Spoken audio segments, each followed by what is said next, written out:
Bon, on a besoin de 3 passes pour, minimalement, en tout cas, pour arriver à quelque chose qui a de l'allure ici. On a besoin d'une passe euh, de diffusion pour avoir une information sur la couleur. Et ensuite, on a besoin d'une passe pour capturer le flou de mouvement. On sait qu'on ne rentre pas le flou de mouvement directement, mais on le fait en post-production. Donc, on va faire une passe de ce qu'on appelle un vector pass. Une passe de vectoriel, donc pas de vectoriel, excusez, mais de vecteurs qui permettent de donner l'information de la direction des objets en couleur. Et la couleur ensuite va être utilisée pour donner le flou directionnel aux objets. Donc on a, comme je vous dis, on a une passe d'occlusion, on a une passe de vector pass, comme on vient de dire, puis on a une troisième passe qui est une passe, disons, de fantaisie, là, qu'on pourrait dire, qui serait, à mon avis, ce serait une passe d'occlusion qui ferait le travail le plus adéquatement, c'est-à-dire remplir les espaces entre les objets, leur donner un certain volume. Donc, euh, une passe par défaut qui pourrait faire, disons, notre passe justement, notre passe de diffusion d'informations de couleur. Donc, c'est la passe par défaut. Si je regarde Mentory là-dedans, ce que ça me dit, je vais ouvrir You're about to share property, do you want? Je vais faire No. Donc, je vais éditer tous les Mentory de toutes les passes. Pour l'instant, ça me va. Première chose que je veux faire ici, c'est aller dans Optimisation pour donner justement un peu de optimiser cette affaire-là. Et je vais spécifier un nombre X, disons, je vais donner au niveau de la réflexion, mettons 3. 3, ça veut dire que les bouteilles puissent se réfléchir les unes les autres. De réfraction, j'ai pas besoin de réfraction parce que je n'ai pas de transparence dans cette scène-là. Puis la combinaison de tout ça, ben, ça va être un maximum de 3. Disons, on pourrait le mettre à 5, mais on lui a donné de toute façon un maximum de 3. On ira pas mettre plus loin que ça. Là, ce que je peux faire ici, donc c'est à peu près tout. Je pourrais enlever le shadow si je décide de mettre une passe d'ombrage, donc de mettre l'ombrage séparé, ce qui serait pas bête. Ben à ce moment-là, je l'enlèverais de la passe ici. À ce moment-là, je ne pourrais pas travailler en mode italique comme ça, c'est-à-dire en mode global, mais il faudrait que je localise cette propriété-là de Mentory sur la passe défaut et localement dans la passe défaut, enlever les ombrages. Ou en fait, je pourrais faire le contraire. Je pourrais garder tout le monde en off au niveau de l'ombrage, donc je mets ça disable. Et dans ma passe par shadow, là, je localise le Mentory, je l'active à on.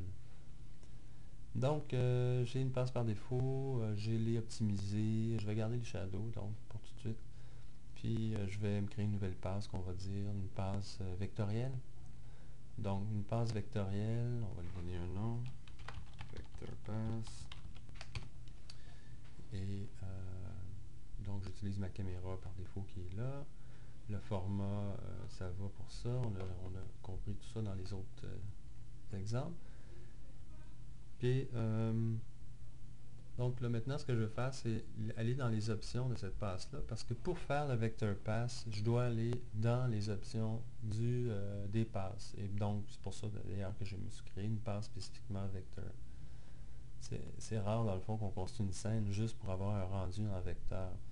Donc, je vais cliquer là-dessus, sur la petite icône un peu bizarroïde, là, où on a une espèce de triangle, une boule et un cube, là. Et je vais aller dans les Paths, Shader, puis je vais aller dans Output, Add, et MIP Motion Vector. Donc, si je m'en viens ici, la seule chose que j'ai à faire, je vais faire Inspect. D'abord, on veut travailler en Floating Point, en mode RAW. Et ensuite, c'est tout. On ne touche plus à rien.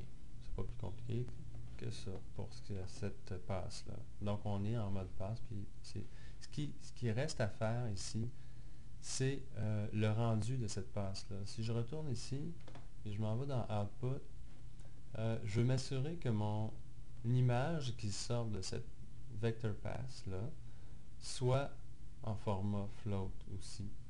Donc, le mode PIC ne permet pas, vous voyez que c'est marqué, si je laisse la souris, là, soft image RGBA 8 bits. Je peux pas aller, je suis pas en float, je suis en 8 bits. Je vais faire Edit.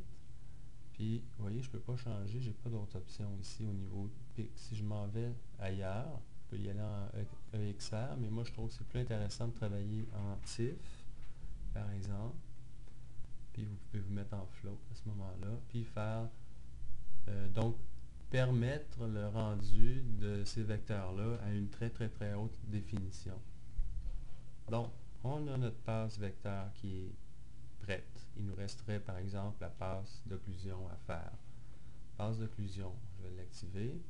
En fait, je vais la créer avant de l'activer. Je vais lui donner un nom. Et la passe d'occlusion, c'est comme d'habitude. On veut,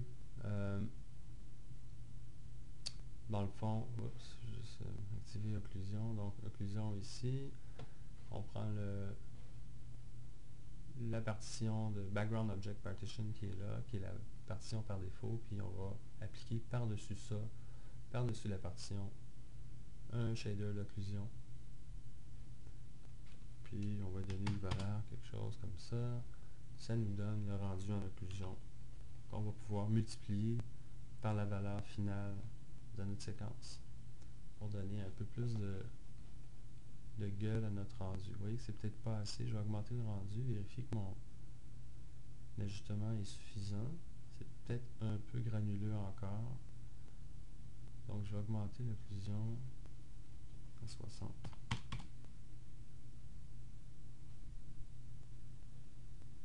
Et voilà, ça a plus de bon sens. OK. Donc on a toutes nos passes, on est prêt à faire le rendu de ça.